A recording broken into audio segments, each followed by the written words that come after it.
I am highlighting places, concepts, and historical events that people have suggested that I research in a new multi-volume series that is a compilation of work I have previously done.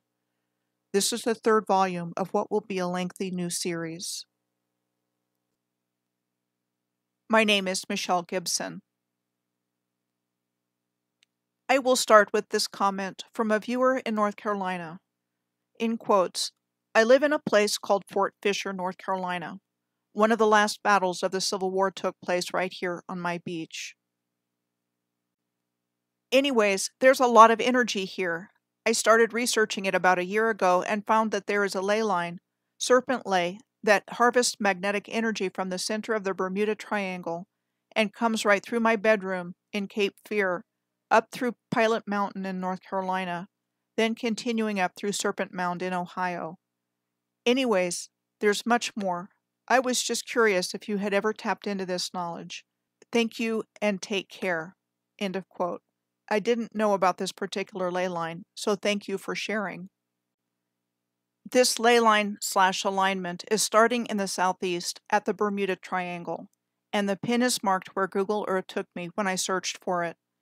The Bermuda Triangle is best known as being a section of the North Atlantic Ocean where people, planes, and ships were said to have disappeared under mysterious circumstances. Ivan T. Sanderson, a British biologist and researcher of the paranormal, wrote about vile vortices, of which the Bermuda Triangle and Devil's Sea, a region in the Pacific south of Tokyo, were 2 of 10 regions on the Earth known for such anomalous occurrences. Cape Fear and Fort Fisher are south of the port city of Wilmington, North Carolina, which is located on the Cape Fear River. Notably, today Wilmington is the home of EUE/Screen Gems, the largest domestic television and movie production facility outside of California. Now that's interesting. I wonder why Wilmington was the preferred choice for this location. Cape Fear is described as a prominent headland on Bald Head Island, jutting into the Atlantic Ocean, and is predominantly an estuary, which is a partially enclosed coastal body of brackish water, with 1 or more rivers or streams flowing into it and a connection to the open ocean. And the Cape Fear region, besides Fort Fisher, had a whole bunch of coastal defenses, also known as star forts, which I typically find around water in pairs or clusters. I'm going to look specifically at Fort Fisher. The first batteries of Fort Fisher were said to have been placed there in 1861 on one of the Cape Fear River's 2 outlets to the Atlantic Ocean, to protect the vital port of Wilmington for Confederate supplies, and as the war progressed was overhauled with more powerful artillery to withstand a Union blockade. With all the work that was done on it, it became the Confederates' largest fort. Even with all of that reinforcement, there were 2 battles, one at the end of 1864 and the other at the beginning of 1865, after which Fort Fisher fell, and the Union Army came to occupy Wilmington. Next on this alignment is Pilot Mountain, described as one of the most distinctive natural features in the state of North Carolina. With 2 distinctive features, one named Big Pinnacle, and the other Little Pinnacle. And the last place mentioned by the viewer on this alignment is the Great Serpent Mound in Peebles, Ohio, described as an effigy mound that is 1,348 feet, or 411 meters long, and 3 feet, or almost 1 meter high. 2 points of information I'm going to bring forward about the Great Serpent Mound before I move on to the next commenter's suggestion are the following. One is the many astronomical alignments of the Great Serpent Mound, and the other is the historical giant skeletons that have been found in the area. Next, Stephen H. commented, turn your mind to the northwest of England, in particular Liverpool, Chester, and the Wirral, the name of the peninsula and borough in this part of northwest England. With the River Mersey separating the Wirral Peninsula and Liverpool, with Liverpool and Birkenhead on the Wirral, connected by the Queensway Tunnel running underneath the River Mersey, said to have opened in 1934. And the River Dee estuary between the Wirral Peninsula and Wales, a place where comparatively little water occupies such a large basin. On the Wirral Peninsula, Birkenhead expanded greatly, we are told, as a result of the Industrial Revolution, and was the location of the first street tramway in Great Britain in 1860, and trams in Birkenhead ran until 1937. When I was looking for pictures of Birkenhead, I saw this one, which I have seen before. Birkenhead Park, said to have been designed by Joseph Paxton, a gardener and greenhouse builder by trade, opened in April of 1847, and was said to be the first publicly funded civic park in the world, and visited by Frederick Law Olmsted in 1850, who was a journalist at the time, and later credited, with no formal education, as being the father of American landscape architecture, starting with his design, along with Calvert Vaux, of Central Park in Manhattan, of which Birkenhead Park was said to have been an inspiration for. Joseph Paxton was also credited with being the designer of the Crystal Palace for the 1851 exhibition in London. I firmly believe Paxton and Olmsted were both credited with feats way beyond their actual abilities as part of the new reset historical timeline. Other places on the Wirral Peninsula Stephen mentioned included Port Sunlight, a model village said to have been founded by a Victorian-era entrepreneur to house his factory workers. Eastham Woods and Eastham Country Park, next to the River Mersey, in a location where 2 ferries used to operate, and where there used to be a zoo during the Victorian era. This circular stone structure in the Eastham Country Park is called the Bear Pit, because it was where the zoo's bears were held. And here's an old stone wall at the park where an old tree used to grow. He mentioned the New Brighton Tower in the seaside resort of New Brighton in the town of Wallasey in Merseyside on the Wirral Peninsula, said to have been built between 1898 and 1900, and demolished in 1919, with its metal being sold for scrap. The building at the base of the tower is where the Tower Ballroom was located, which continued to be used until it was damaged by fire in 1969. He also mentioned the very similar-looking Blackpool Tower, said to have been inspired by the Eiffel Tower in Paris, and built starting in 1891, opening in 1894, and still remains standing in Blackpool, which also has a ballroom associated with it that was fortunate enough to be restored after it was damaged by fire in 1956, and stands in relatively close proximity to New Brighton and the location of the other tower. Stephen believes that irrefutable evidence for the mud flood is available to be found in northwest England, and the area is very well documented. I'm going to look at is the song Stranger in Moscow from Michael Jackson's History album. DC sent me an email suggesting I look at this song released in the mid-1990s on Michael Jackson's 9th album. He said he came across my work about a year ago and has been aware of the Moorish paradigm for about 5 years now, and identifies as a Moor himself. While he said the music video for Stranger in Moscow says much more and has an ominous vibe to it, he told me about the images at several points in the video to look at. Here are the lyrics to Stranger in Moscow, with the images he points out inserted at the lyric referenced.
The viewer DC said he had never heard another mention of this anywhere, on the internet or otherwise, and it crossed his eyes and consciousness at least 3 years ago, and wanted to share, and that Michael Jackson made many references to the Moorish paradigm in his body of work. Curious that the name of this particular album of Michael Jackson's was His Story, with the HIS emphasized in all capitals. I share it with you to raise the very real possibility that truth about our world and its history is frequently shared in music, movies, television, visual arts, etc., and in a form which the real meanings are obscured, so we are not aware, at least on a conscious level, that something hidden is being communicated to us. Peter Champoux, the author of The Serpent Lay that a viewer mentioned between the middle of the Bermuda Triangle in the western part of the North Atlantic Ocean and the Great Serpent Mound in Peebles, Ohio, left a comment that it continues on to Lake Itasca in Minnesota, which is the headwater of the Mississippi River. And Peter also mentioned there were meteor strikes on this ley line, and you can visit his website, www.geometryofplace.com, for more information about the meteor strikes and many other things. And he also has a YouTube channel for those who are interested in learning more about Peter's work. SF replied to the comment with Peter's information that he worked on a pipeline project over the winter that went right through this specific area of Minnesota. And he observed in the years he's done this kind of work that there is a common thread of Indian reservations and land formations beyond a coincidence in relation to oil and gas exploration. Another viewer commented that the ley line leading to the Great Serpent Mound also passes through Huntington, West Virginia, near the location of the Mothman prophecies. Huntington is geographically close to Point Pleasant, at a straight line distance of 34 miles or 54 kilometers apart, which was the setting of the Mothman prophecies, the 2002 supernatural horror mystery film starring Richard Gere as John Klein, a Washington Post columnist who researched the legend of the Mothman, where there had been sightings of an unusual creature and unexplained phenomena, said to have been based on a true story from the late 1960s.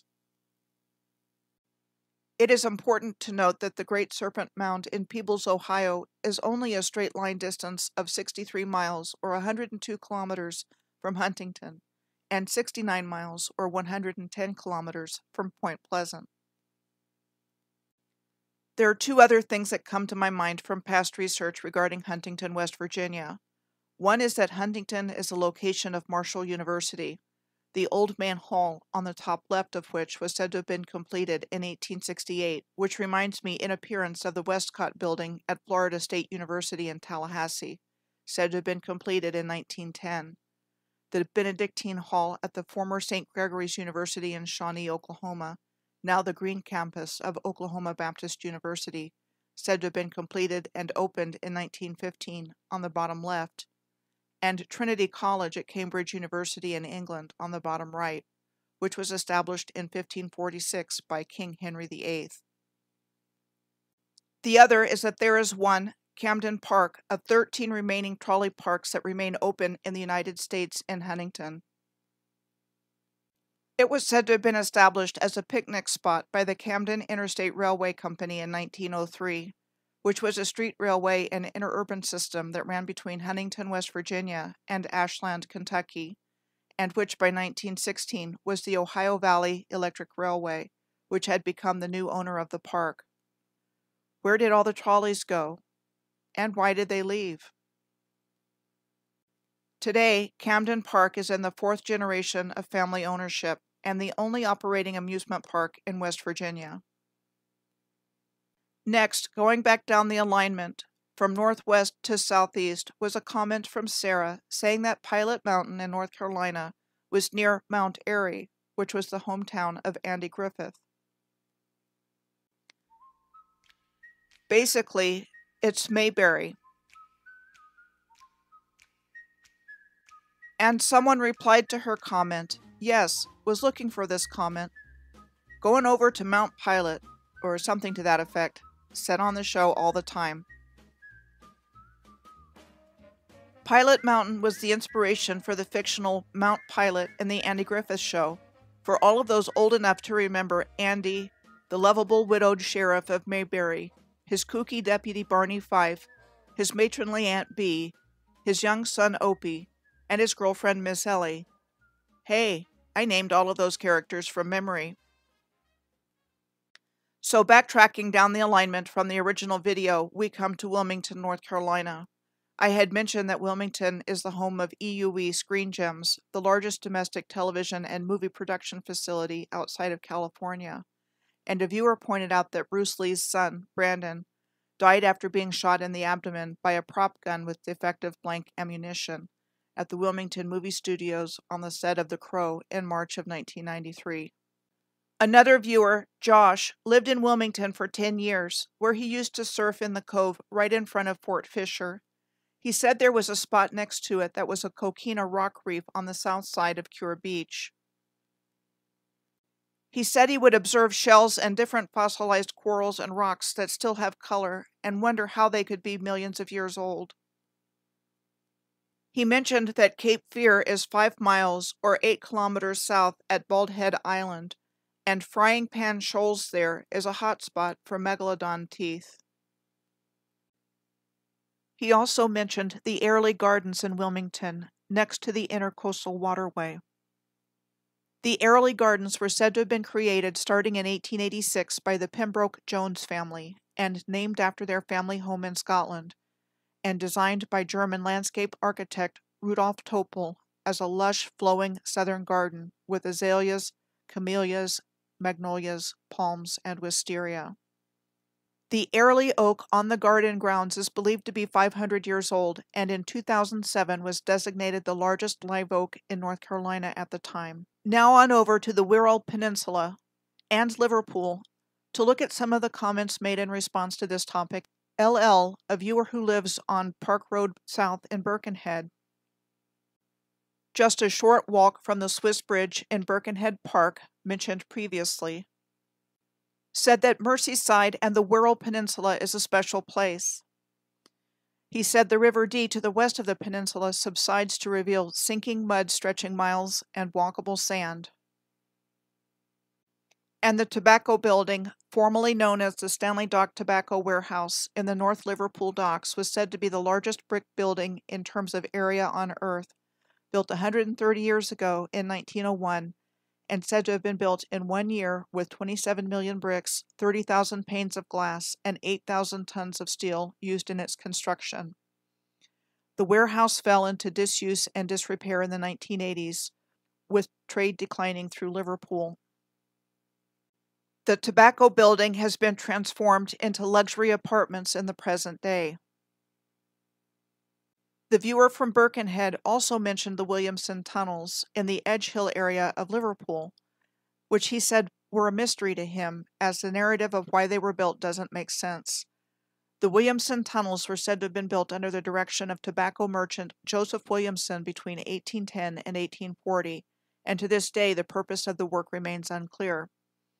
The majority of what are called tunnels are comprised of brick or stone vaulting over excavations in the underlying sandstone, as the tunnels were said to have gradually become infilled with rubble in the late 19th and early 20th centuries, with excavations starting in 1995. The excavations revealed a large network of tunnels, chambers, and voids. Another viewer, J.C., mentioned Ormskirk, which translates to Serpent Dragon Church, near Liverpool, on what is described as the sloping ground of a ridge in the center of the West Lancashire Ridge, and said to be a planned community dating back to the 13th century. And the oldest building in Ormskirk is said to be the parish church of St. Peter and St. Paul, with an unknown exact age. There were other topics J.C. said to look into. One was the Watkins Tower at Wembley Park, also known as Watkins Folly, which was described as a partly completed iron lattice tower that was designed to surpass the height of the Eiffel Tower in Paris. Never completed and demolished in 1907, its location became the site of Wembley Stadium, the English national football ground. The old Wembley Stadium opened in 1923, only to be demolished in 2002 to make way for the new Wembley Stadium, which opened in 2007. The other topic he mentioned, a single called Justified and Ancient by the British band, the KLF, that was featured on their 1991 album, The White Room. The original name of the KLF band was the Justified Ancients of Moo, or JAM, Jam. The original name of the band was taken from the Illuminatus trilogy, a series of 3 novels by American authors Robert Shea and Robert Anton Wilson, published in 1975. Kind of a weird name choice not to have any meaning. I brought up the possibility that the truth about our world and its history is frequently shared in music, movies, television, visual arts, and even literature, in a form which the real meanings are obscured so we are not aware, at least on a conscious level, that something hidden is being communicated with us. Just a few more interesting points of information that came up in comments. Skip commented that Aztalan State Park in Wisconsin is on the same Serpent Ley line identified by Peter Champoux. Aztalan State Park is a National Historic Landmark of what is called by historians part of the Mississippian culture of mound builders, and was part of a widespread culture throughout the Mississippi and its tributaries, with a vast trading network extending from the Great Lakes region to the Gulf Coast to the southeast. This is described as the largest platform mound at Aztalan, which is very similar in appearance to Monk's Mound at Cahokia State Historic Site in Collinsville, Illinois, which was considered to be a chief center of the Middle Mississippian culture. Aztalan is near Lake Mills and Madison. Lake Mills is the location of Rock Lake, described as a fishing hole east of Madison. There is a legend there are ancient pyramids at the bottom of Rock Lake on land that was flooded in the 19th century, and researchers have investigated for evidence, but critics claim the legend is nothing more than fable. The nearby city of Madison is Wisconsin's state capital. Here is an engraving of downtown Madison and the Capitol building attributed to the year of 1865, which would have been the year the Civil War ended. There sure is a lot of classical-looking architecture in the background of this engraving. Another viewer commented that Fort Bragg is on Peter's Serpent Ley alignment as well. Fort Bragg is home to the Army's 18th Airborne Corps and the U.S. Army Special Operations Command, as well as the U.S. Army and Army Reserve Commands, and 2 airfields as well. It is the largest military installation in the United States, and one of the largest military installations in the world. J.A. made a reference to the research universities in North Carolina, which is a good place to bring in the region known as the Research Triangle, which is midway between and east of Pilot Mountain and Fort Bragg on this ley line. The Research Triangle refers to a metropolitan area in North Carolina which is anchored by 3 major research universities: North Carolina State University in Raleigh, Duke University in Durham, and the University of North Carolina in Chapel Hill, with the Research Triangle headquarters centrally located, which is where numerous tech companies and enterprises are located near the research facilities of these universities. It is interesting to note that Wake Forest University in Winston-Salem is more directly on the alignment than the 3 major research universities, and better known for the sports championships of its Demon Deacons teams, winning national championships in 5 different sports. And in this photo of the Wake Forest campus, you can see Pilot Mountain in the background. J.A. also left a comment connecting Venus flytraps and Wilmington, North Carolina, saying that the Venus flytrap is native to the Wilmington area. And sure enough, the only place in the world the carnivorous Venus flytrap is native to is a 90-mile or 145-kilometer radius around Wilmington, and which includes part of South Carolina in its radius as well. J.A. said supposedly asteroids hit in the specific area where Venus flytraps are native. So my reply to J.A. was that the first thing that came to my mind was the Little Shop of Horrors. Apparently, the carnivorous Venus flytrap occupies a special niche in the horror genre, no matter where it came from. With regards to what I mentioned about the band, the KLF, known prior as the Justified Ancients of Moo, or JAM, JP said that the KLF burned 1 million pounds on August 23rd of 1994 on the Isle of Jura in the early hours of the morning. BH said they were silent from that time until August 23rd of 2017, 23 years to the day after they burned the £1,000,000, when they returned as Jam, launched a novel called 2023, a trilogy, and staged a 3-day event called Welcome to the Dark Ages. The Jams were also known as the Time Lords. On a similar note, a comment from another viewer, LL, said that it was very interesting what Bill Drummond, a founding member of Jam, said about Matthew Street in Liverpool. The commenter related that Bill Drummond said it was on the interstellar ley line, which comes careening in from outer space, hits the Earth in Iceland, bounces back up, writhing about like a conger eel, then down Matthew Street in Liverpool, where the Cavern Club is, and from there it goes back up, twisting, turning, and wriggling across the face of the Earth until it reaches the uncharted mountains of New Guinea, where it shoots back into deep space, and that this interstellar ley line is a mega-powered one, with too much power coming down for it not to writhe about, and that the only 3 fixed points on the Earth it travels are through Iceland, Matthew Street in Liverpool, and New Guinea. Wherever something creatively or spiritually mega happens, anywhere else on Earth, it is because this interstellar ley line is momentarily powering through the territory. The world-famous Cavern Club on Matthew Street is where the Beatles got their start in 1961, becoming the center of Liverpool's rock and roll scene in the 1960s. The Beatles are regarded as the most influential band of all time, and were integral to the development of the counterculture of the 1960s and pop music's recognition as an art form. In light of Bill Drummond's belief that a powerful interstellar ley line travels down Matthew Street, it is interesting to note that a similar-looking club was featured in the opening sequence of the 2007 musical romantic drama movie, Across the Universe, in homage to the Beatles' beginnings, where the filming for the scene actually took place at the Cavern Club. In my journey of learning about the Earth grid and ley lines over the years, I encountered the work of Beth Hagins in a presentation she gave at the 2011 Megalithomania Conference in Glastonbury, Connecticut. In this fascinating lecture that I encountered very early in my journey down this road, Beth talks about not only Earth grids, but celestial grids as well. We have literally been kept in the dark about so many things. This is just the tip of the iceberg. And what are ley lines? Ley lines are energy lines of places in alignment with each other, composed of natural energies that link and connect distant places and sacred sites, which many believe in a way that is metaphysical as well as physical.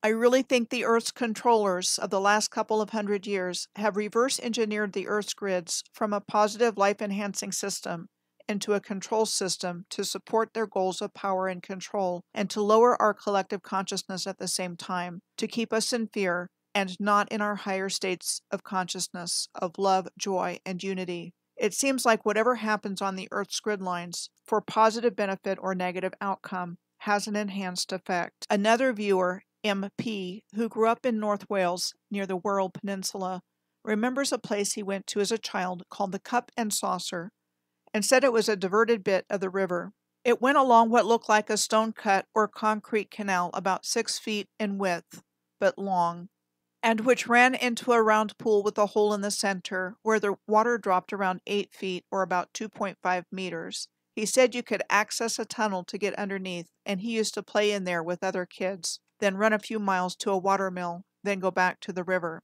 It belongs to the National Trust site of Erdig in Wrexham in North Wales, and Erdig Hall is considered one of Great Britain's finest stately homes.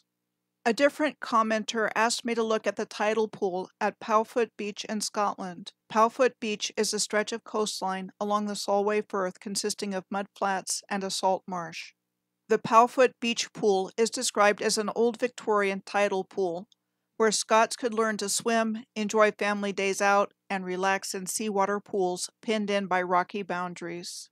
Problem is, this idyllic beach scenario is complicated by the unpredictably bad Scottish weather and sinking mud at low tide. The Powfoot Beach tidal pool was said to have been built, from what I could find, in 1903, and split in half to divide one side for men and the other side for women. Other Victorian and Edwardian-era tidal swimming pools on the coast of Scotland include the North Baths in Wick, Scotland, and in the vicinity of Fife, the Cellar Dyke tidal swimming pool in East Fife, Scotland.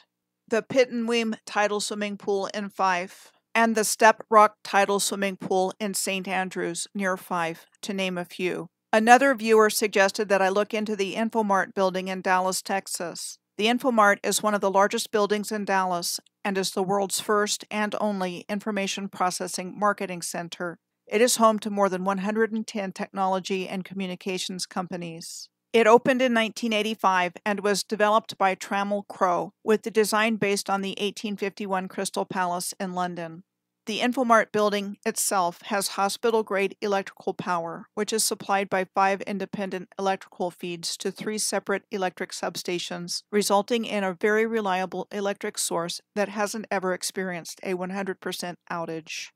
There's a miniature Sphinx statue in front of the Infomart, and it is served by the Dallas Area Rapid Transit, or DART Systems, Market Center Station, so there is a light rail presence nearby as well. Trammell Crow developed the Dallas Market Center as well, a 5 million square foot or 460,000 meters squared wholesale trade center that is closed to the general public, with showrooms for all manner of consumer products. It is the most complete wholesale trade resource in the world.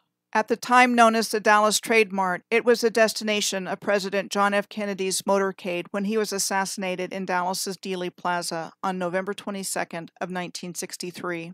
It is also interesting to note that some scenes from the 1976 film Logan's Run were filmed in the Dallas Market Center's Apparel Mart. This caught my attention because I remember this movie well. I would have been 13 in 1976 when the movie came out and saw it at the theater with a same-age friend. It was one of those movies where we both left the theater asking, "What did we just watch?" The basic plot is about a pleasure-filled world where its inhabitants live their entire lives inside a sealed city of geodesic domes with every pleasure imaginable available. That is, at least until you reach the age of 30, at which time you are required to undergo a group ritual called carousel that ended in your death. Those who choose to run to freedom, which was outside of the sealed, domed world, and not go through the ritual, were immediately targeted to be terminated by what were known as sandmen. Logan's Run was about a sandman who chose to run, who eventually made it to the world outside the domes with another runner, and the end of the movie culminated with the destruction of the sealed city and escape of its citizens, who see the old man and realize they can live much longer than 30. I saw Logan's Run 45 years ago. Just interesting, the kind of dystopian subject matter about our future that Hollywood has been filling our brains with for quite a while now. I received a comment from SC, who said, quote, "My mum used to live in the valley below a folly called White Nancy in Cheshire, northwest England. It's bizarre and looks like the top of a building and is on top of a weird grass-sloped hill. The narrative is it was built by a family who owned the nearby Ingersley Hall to commemorate the Battle of Waterloo. I've walked up to it as an adult. It's a bit steep, and knowing what I do now, I definitely think there is more to it than meets the eye. My dad as a kid told me about Follies and White Nancy, etc., as there were so many about, and explained it as people do strange things, which didn't make much sense even as an 8-year-old. End quote. Another viewer asked that I look into Antrim Loch. The Antrim Loch Shore Park is located in Antrim, on the shore of Loch Nee, a large freshwater lake in Northern Ireland, and the largest lake by area in the British Isles. The remains of what was called the Loch Nee Torpedo Test Platform are in the lake, where the best view of it is from the Antrim Loch Shore Park. This is where Mk torpedoes were tested during World War II, which has been a nesting site for migratory birds like cormorants and terns since then. There used to be a torpedo factory on Randallstown Road in Antrim. Apparently, these torpedo test facilities were a thing for both sides during World War II, as there is another abandoned and derelict one that the Germans used for their torpedo tests that stands just off the coast of Poland in the Bay of Puck, known locally as Torpedonia, where the Germans fired their test torpedoes at Jastarnia and Jurata on the Polish Hel Peninsula between 1942 and 1945. The Polish Hel Peninsula is a popular tourist destination in the present day, with a road and railroad, and one bus line, number 666, running along the peninsula from the mainland to the town of Hel at the furthest point. Boy, oh boy, lots of rabbit holes to go down around here. Not going there now, but look up the World War II Battle of Hell in 1939 if you would like to learn more about this place of interest. There is one more torpedo test site to look at in Europe before I head back to Antrim Lock. There is yet another abandoned torpedo launch factory in Rijeka, Croatia. And this one was the location of the world's first torpedo factory, where the first torpedoes were assembled and tested back in the 1860s, allowing Rijeka to become a major spot for torpedo manufacture and testing for 100 years, with the factory closing in 1966, and then left to rot. This is where Robert Whitehead, an English engineer, developed the first effective self-propelled naval torpedo, based on the prototypes of Giovanni or Ivan Lupis, an Austro-Hungarian naval officer who was born in Rijeka. I really wonder if these 3 torpedo test platforms in very different places were repurposed from their unknown original use, and all abandoned to the same fate, still standing but rotting in place. The Antrim Lock Shore Park is located around the mouth of and along what is called the 6 Mile Water River, with its shaped and canal-looking appearance on the top left, like what I found in Venice, Florida on the top right, the Grand Lucayan Waterway on Grand Bahama Island on the bottom left, and at Port Mansfield on the bottom right, on the Gulf of Mexico in South Texas. The Antrim Castle, also known as the Masserene Castle, after the Anglo-Irish nobility, the Clotworthys, said to have built it and lived there, was located on the banks of the 6 Mile Water River, and said to have been first built in the 1600s, and rebuilt in 1831, with the design by Dublin architect John Bowden. It was destroyed by fire that took place during a grand ball in 1922, and the burnt-out structure demolished in 1970.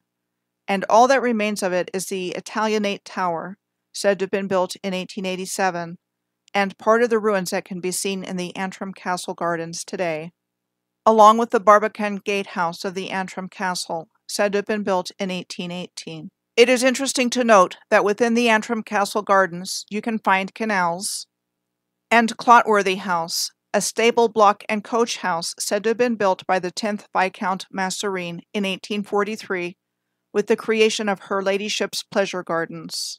One more thing about Lough Neagh and this part of Northern Ireland before I look elsewhere.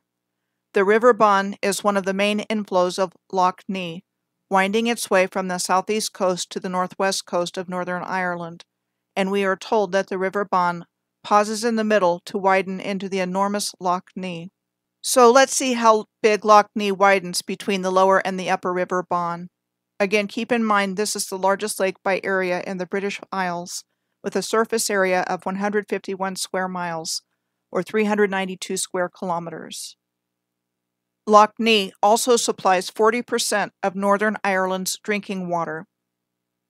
Now, I can't speak from personal experience for this part of the world, but I have long believed that man-made lakes serve at least 2 purposes. 1, creating a water supply, and 2, covering up ancient infrastructure. Where I do have personal experience is my own field research in the state of Oklahoma, where I first started waking up to all of this. In Oklahoma alone, there are more than 200 lakes created by dams, which is the largest number in any state in the United States. The first place I went to test my idea that man-made lakes covered up ancient infrastructure was Lake Thunderbird outside of Norman. I knew what to look for, so was not surprised when I found it. Same thing at Lake Arcadia in Edmond, Oklahoma. Both of these lakes are located near Oklahoma City, and Lake Arcadia reminded me in appearance of what I saw in pictures of the Gulf of Bothnia, which is between Sweden and Norway, that I found on an alignment I was tracking. There aren't many examples seeing this on the internet, but you can find the same idea regarding Lough Neagh if you look for it. This is a great lead-in to the request of another commenter, DD.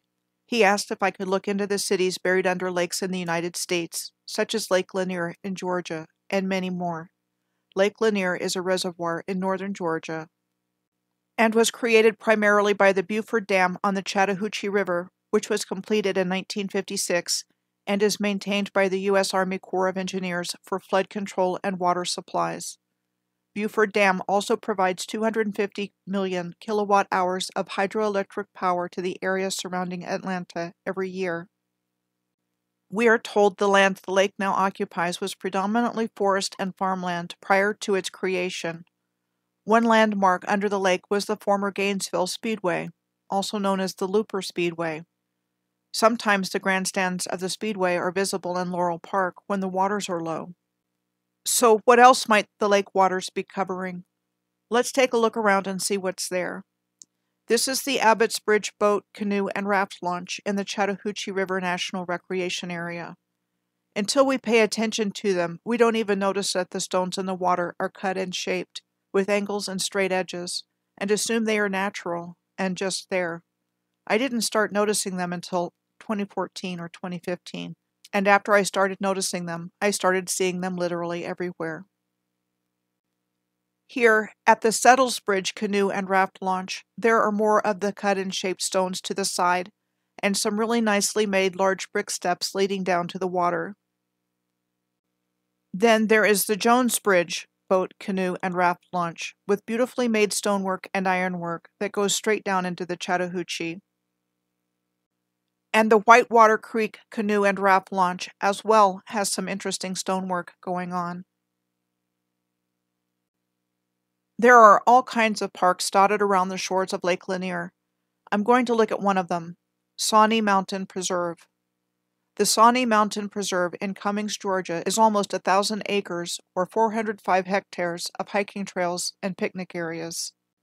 And other sights to see, including rock formations, with names like the Indian Seats and the old fire tower. The remnant of the Barker House, a futuristic UFO-shaped house said to have been built in the 1960s by architect Jim Barker for his family, was demolished in 2017. It appears to have been built on top of a megalithic stone entryway. Abandoned gold mines like this one are found all over Sawney Mountain. The Georgia Gold Rush was the second significant gold rush in U.S. history, after the first North Carolina gold rush that started in 1799. It started in the present-day Lumpkin County in the late 1820s, of which Lake Lanier is a small part, and quickly spread through the North Georgia mountains, following the Georgia Gold Belt from eastern Alabama to northeast Georgia, which was said to have gold of close to 24 karat or 100% purity. By the early 1840s, gold was becoming harder to find, and many Georgia miners headed west when gold was found in California's Sierra Nevada mountains, so the story goes. The hilly area in the northwestern corner of South Carolina, near the state's border with North Carolina and Georgia, is known as the gateway to the Blue Ridge Mountains. Lake Keowee and Keowee-Toxaway State Park is found here, east of Salem, South Carolina. Lake Keowee is a man-made reservoir formed in 1971 that we are told was constructed for the needs of Duke Energy, which it uses for things like cooling 3 nuclear reactors at the Oconee Nuclear Generating Station, and for public recreational purposes. The historic Cherokee Keowee town had been located on the bank of the Keowee River and was part of what was known as the Lower Town regions, all of which were inundated by the formation of Lake Keowee, its artifacts and history lost. Keowee-Toxaway State Park on Lake Keowee was created from lands previously owned by Duke Power, all part of the historical lands of the Cherokee. There is a feature called Natural Bridge in Keowee-Toxaway State Park. Lake Jockasee is also a man-made lake, northeast of Salem, South Carolina. It was formed in 1973 in a partnership between the state and Duke Power, and also flooded areas where there was pre-existing infrastructure, like the Mount Carmel Baptist Church Cemetery, which was a setting for a scene in the movie Deliverance, which had been filmed there in 1972, and the following year was covered by 130 feet or 39 meters of water. This feature at Lake Jockasee is called the Wall, which is only accessible by boat. All of these lakes I have mentioned were part of the historical territory of the Cherokee. The Cherokee, one of the 5 civilized tribes, were, along with the other 4 civilized tribes, forced to move west in what were multiple trails of tears. So the question begs to be asked, what was really going on here? Perhaps something different than what we've been told? Next, TL and JM wanted me to look into the Pony Express. The Pony Express was the first fast mail line across the North American continent between St. Joseph, Missouri, and Sacramento, California. The Pony Express only operated for 18 months, from April of 1860 to October of 1861. Its parent company was the Central Overland and Pikes Peak Express Company, which was a stagecoach company that operated in the American West starting in 1859. The owners of the parent stagecoach company, the freight business partners of Russell, Majors, and Waddell, were said to have spared no expense in obtaining and equipping new stations for the Pony Express. The Pony Express home station in Marysville, Kansas, was the first station the riders came to after leaving St. Joseph, said to have been leased by its 1859 builder, Joseph Cottrell, to the Pony Express in 1860. The mail service utilized relays of horse-mounted riders. I came across this ad seeking Pony Express riders. Interestingly worded. Wanted. Young, skinny, wiry fellows, not over 18. Must be expert riders, willing to risk death daily. Orphans preferred. Orphans preferred?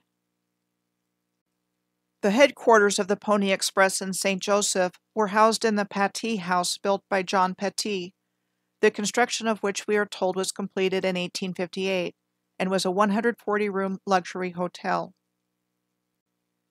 The Pattee House was said to have been built as development around the Hannibal and St. Joseph Railroad, the first railroad to cross Missouri, and the construction of the railroad was said to have been started in 1851 and completed in 1859.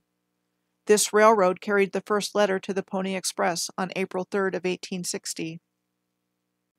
In spite of all the money and effort spent on the Pony Express, between its operating expense and the new transcontinental telegraph service, it ended on October 26 of 1861.